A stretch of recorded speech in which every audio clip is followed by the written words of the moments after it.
Hello' everyone welcome to my mini blog. এইফালে যে গৈছিলোঁ আগৰ ভিডিঅ'ত কলৈ যাম বুলি কাপোৰ প্ৰেছ কৰি থকা দেখিছে নহয় কলৈ আহিছোঁ। এক বহাগ দিনা আহিছিলোঁ। তাৰপিছতে এইফালে আমাৰ গোটেই টিকলা টিকলি কেইজনী আৰু আমাৰ গাঁৱত পতাকা উত্তোলন কৰিলে। তাৰপিছতে এইফালে দিলী মামাই আকৌ থ'বলৈ আহিছে শনিবৰীয়াত বুলি। তাৰপিছত এইফালে আমাৰ চাৰিগাঁৱে মিলি পেলাই ইয়াতো কৰিলে পতাকা উত্তোলন। তাত অলপ টাইম ৰখি মেলি এইফালে আকৌ জল্দা জল্দিকৈ ঘৰ পালোহি, কাৰণ মাহীহঁত যাবলৈ ওলাইছিলে। তাৰপিছত আমি গোটেইখিনিয়ে মিলি সেৱা কৰিছোঁ ককা আইতাহঁতক আৰু লগতে লিলি আইতাক। আৰু এইফালে মাহীহঁত যাবলৈ ওলালে, তাৰ আগতে এইফালে খাচী কাটি আছিলে, তাকে লৈ লৈছে মাহীয়ে যাব সময়ত। তাতে সোমালোঁ আহি পেলাই আমিও, আৰু এইফালে খুনমানেও যাবগৈ।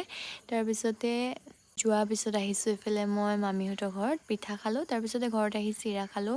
আৰু এইফালে আমি আকৌ বিহুৰ পিঠা লাহে লাহেকৈ আৰু বনাই আছোঁ। এইফালে আমি বনাইছিলোঁ ছাগলী কাণ, মানে আমাৰ নামত আৰু দেই।